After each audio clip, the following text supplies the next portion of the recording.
Hey everyone, so this is a little bit of a different video than usual, and I debated whether or not to even bring this up. I wasn't sure whether to just go public or not because I didn't want this to in any way be a production, but at the end of the day, my channel is a very personal element of my life, and it is an extension of who I am. Since a lot of you have been great supports, I just wanted to bring you into this. Saturday morning I made a rather chipper video out in the woods about just taking a little bit of time to back up, you know, recalibrate. I think I've bit off more than I could chew, just kind of adjusting to a new schedule, making sure I don't burn out kind of thing. So I was gonna back off on my videos anyway, but then something major happened and I'm going to be having to take a lot more than just intermittent breaks off. It's been a rough week as it was, going through all that, some health stuff, and then the New Zealand mosque shooting, which I will be talking about, as you can see in the title, very shortly here, but all of it was very heavy on my heart, and Saturday night I did a live stream with Joe Hazelton and Rance Derrick, which I'll link in the description below because it's really relevant to this whole conversation if you'll stick with me. Got off of the live stream, left the office, and Steve said I need to call my parents, so I called my parents and found out that my father has been diagnosed with acute leukemia. And it was quite a surprise because he doesn't have symptoms really yet. Thankfully, we've caught it fairly early.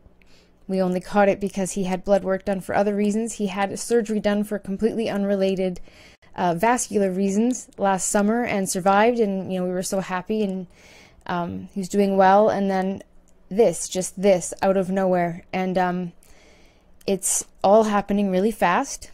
So that was Saturday night, and he went to the cancer clinic today to get, you know, more information about treatment and everything, and he starts aggressive chemo tomorrow in isolation. So I definitely will be taking more time off because the battle for what I think is something good, you know, on this channel is going to have to switch over to helping my dad battle for his life and to be there for my mom and my family, my nephews, my poor sweet nephews who are taking this really hard because they love their grandpa. And yeah, it's a 4-hour drive to where the treatments are, so it's going to be a very hectic few weeks, and I could use your prayers and support. It does all tie in to my channel direction because sometimes something happens in life and it changes everything. It changes your whole direction and you can feel it. And to be honest, the first thing this weekend that changed everything was this New Zealand mosque attack. And I quickly realized when speaking with other content creators and watching the other odd video that I was not alone in how this event affected many people that are maybe more conservative leaning, but specifically people that speak out against radicalized Islam, against political Islam, against Islamism, people that are concerned about valid concerns about the UN and immigration and the concerns of cultures colliding and people not integrating and all of that stuff, you know. Tommy Robinson fighting for the right to speak about grooming gangs and the issues that's happening in the UK. There are real fights. There are people all over the world that are trying to fight the good fight in an honest way without violence and with words and ideas and heart and passion. And these people, I'm noticing, are all one by one denouncing what happened, and myself included, and we did that on Saturday. And it doesn't matter how much they hate Islam, because Avi Yemini, who confronts jihadis in his videos, and one godless woman who openly despises and craps all over, in her own words, Islam all the time. You know, all these people, Frank Vaughn, I'm going to try to link some videos below that inspired me to be able to process my feelings, because I shut out social media, you guys. Like, I haven't really been on any of it, with the exception of watching a couple trusted videos from a few trusted content creators. Twitter was overwhelming. I had to turn it off, get out of it, a million opinions. It was too much.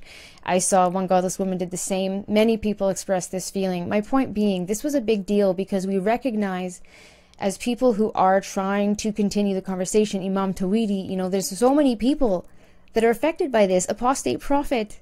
We now recognize that we have that much more of a battle ahead of us trying to speak about this stuff. And there is an issue with Islamic terrorism, and it does take a lot of lives. And there is a hypocrisy in the mainstream media, yes. And there's going to be a million theories about whether it's a false flag or whether... I've seen a lot of theories about it being faked altogether, you guys. I don't want to get into that right now because, as you can tell, I have bigger fish to fry in my life.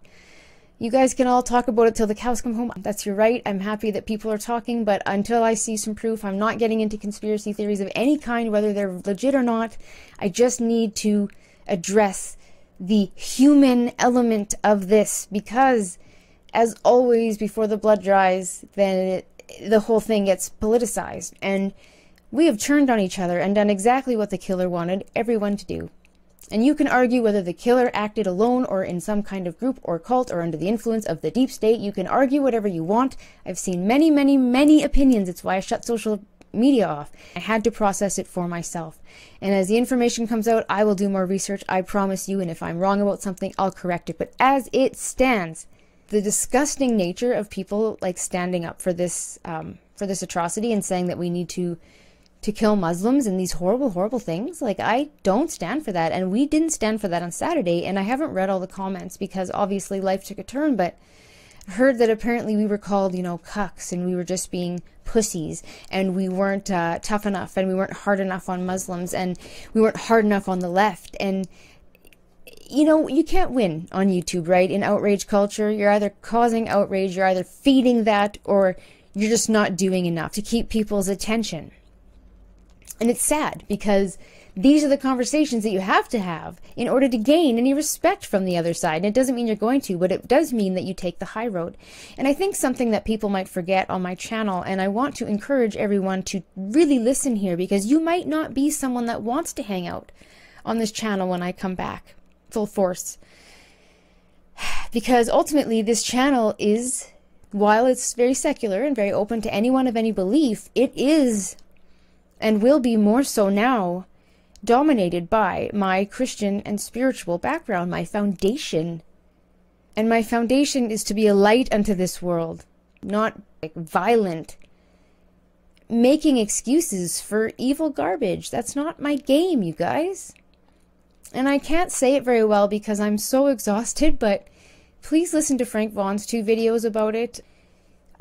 He nails it. You guys, everyone that I respect that is concerned about Islam is denouncing this. So what is everyone else's excuse out there in the comments section talking about killing Muslims and why it's okay? We can talk forever about hypocrisy and censorship and the government's pushing us and the UN GCM. We can talk about Agenda 2030. We can talk about all of that. But you know, I just despised Nora Loretto when she brought up the maleness and the whiteness of the Humboldt Broncos victims and why they were getting so much sympathy, because these people were grieving and her timing was crap. And even if she wanted to have her little sociological debate about oppression and the hierarchy of oppression, she could have done so in private or after these parents had buried their dead. And this is the same here. Extremism exists across the plains, left, right. I'm seeing it all over the place. Because nobody's just allowing themselves just to be a fucking person. So I get off this stream, and I get this news, and you realize all of a sudden that, like, you don't ever want to wish for death and suffering. It's not the answer. And I'm not saying that we don't have the right to defense. I'm a staunch, I'm not American, but I support the Second Amendment. In Canada, I'm very much in support of gun rights, and I'm very much in support of people defending themselves and having autonomy, feeling in control, empowered in their lives. I have no beef with defense. But what happened in New Zealand wasn't defense, it was offense. It's aggression. And it doesn't matter, again, whether you question where it came from. Because I question some things too. And that's okay. That's not the point right now. Not for me. And I want to encourage you all, if I can ask you, implore you, one thing. Well, there's two. One, if you think that this attack on Muslims was warranted and good, and you're the kind of person that's going to say, F them all, I want them to die, please just leave the channel. You're going to not like it, and I'm not going to like you, and I'm probably going to delete the vile death comments anyway, because I've realized recently that I guess you can get flagged for that stuff, and they're not my opinions even, you know, so I don't ever censor my stuff. I don't ever censor my comment sections, but there might come a time now where I don't have a choice, because it's become so clear that some people have violent agendas, or they say they do, behind the keyboard anyway. The second thing I want to say is just please, you guys, Joe implored everyone to be civil in that live stream. And it's the same thing, but just be human. For 1 second, it's not just politics. This isn't just left or right. Muslims versus Christians, hypocrisy of the left media versus the right media. It doesn't matter right now. Like, just get off Twitter for a second. Find your freaking humanity. And if you have 8 million opinions coming at you all the time, you might need to take a sec to purge it. And you can call me a cuck if you want. The irony of it is, you guys, so many conservatives talk about women and their gender roles, and that we are clearly the gentler sex, and that we are nurturing and loving and kind and gentle and emotional. And those same people will harshly call me, you know, a pussy, call me a wimp, because I'm going to discuss that I feel crappy about this and I denounce it, instead of being angry enough for them, not being tough enough for you guys, or what? What do you want from me? I'm a female.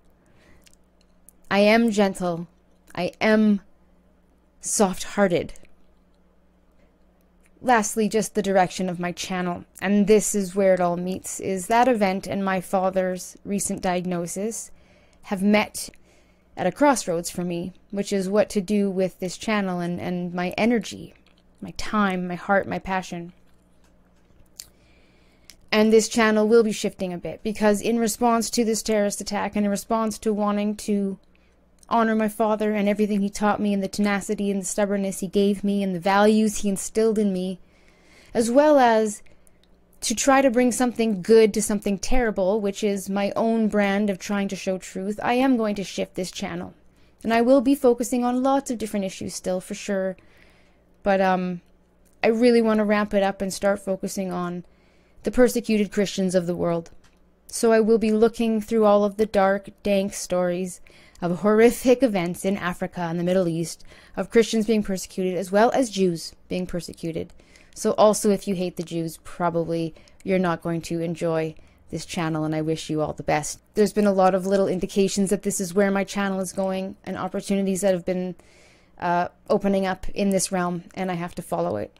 So this channel will be doing live streams still, and discussing gender and silly things that go on in the media, but mostly I'm going to be trying to battle the misinformation of the leftist media and the hypocrisy and the lack of caring about things like Christians and white farmers in South Africa and all of those, instead of just complaining and being angry and talking about how much I hate all the people that are not fair. I'm going to try to balance the scale as much as I can, by doing as much research as I can and getting as much honest dialogue about it going as I can. For now, I need your patience, because sort of everything just stopped, and this is it right now for me. This is family, and I need to dive in and be a good daughter, and my dad deserves it. He's a good man, and he's a tough man, and I hope he fights. I hope he keeps positive and stubborn and fights. So I hope you're all doing well. I really do wish you all nothing but health and happiness. Life is short and life is precious, and we should never wish for war. We should never wish for suffering.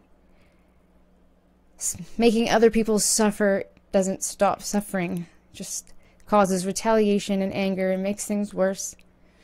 There's enough suffering already without it all. So please consider humanity in all of these events.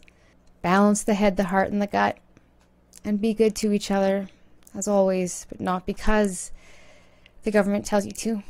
Thanks, guys.